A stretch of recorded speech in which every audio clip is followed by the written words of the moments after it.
बिजली बांग्लादेश को, कमाई अडानी को और गोड्डा को मिली राख की सौगात। जी हाँ, सुबह की हवा अब पहले जैसी नहीं रही। पहले जब लोग टहलने निकलते थे तो खेतों की मिट्टी की खुशबू आती थी।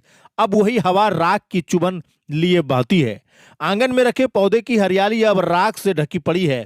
बच्चे जो कभी साइकिल चलाते हुए स्कूल जाया करते थे, अब मुंह पर कपड़ा बांध कर निकलते हैं।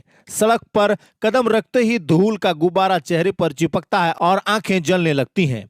गोड्डा में हर कोई अब विकास शब्द सुनते ही खांस पड़ता है, क्योंकि यहाँ विकास का मतलब अब साफ सड़क या बिजली नहीं, बल्कि राख से ढकी जिंदगी हो गया है।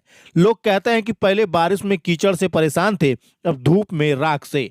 खेतों में फसल कम और राख ज्यादा गिरी है। आंगन की दीवार अब सफेद नहीं, राख के रंग में रंग चुकी है। हर सुबह की शुरुआत राख भरी हवा से होती है और हर शाम धूल से ढकी थकान में खत्म।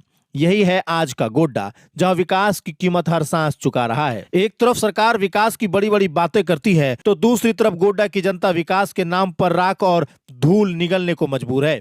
अडानी पावर प्लांट से निकलने वाली राख अब गोड्डा के लोगों की नई परेशानी बन चुकी है।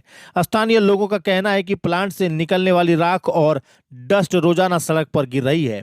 रामनगर से लेकर सिकटिया मोड़ तक सड़क पर चलना मुश्किल हो गया है। जैसे ही दिन चढ़ता है और धूप तेज होती है, गाड़ियों के चलने से राख उड़ने लगती है और यह राख हवा में फैलकर लोगों की आंखों, बालों और फेफड़ों तक पहुंच जाती है। लोगों का आरोप है कि कंपनियों की ओवरलोड गाड़ियां राख को ढककर नहीं चलती। रास्ते में जहां जहां से गुजरती है, राख गिरती जाती है और पूरे इलाके में उड़ने लगती है। स्थानीय निवासी बताते हैं कि सुबह से रात तक और धूल की वजह से सांस लेना भी मुश्किल हो जाता है। कई लोगों को खांसी, जलन और एलर्जी जैसी दिक्कतें आ रही हैं। आज दिन गुरुवार सुबह 10 बजे स्थानीय लोगों ने जिला प्रशासन से कार्रवाई की मांग की है, लेकिन अब तक कोई ठोस कदम नहीं उठाया गया है। दूसरी ओर लोग कहते हैं विकास तो हुआ, लेकिन हवा में। लोग अब तंज कसते हुए कहते हैं बिजली बांग्लादेश को, कमाई अडानी को, सरकार को शाबाशी और गोड्डा को राख।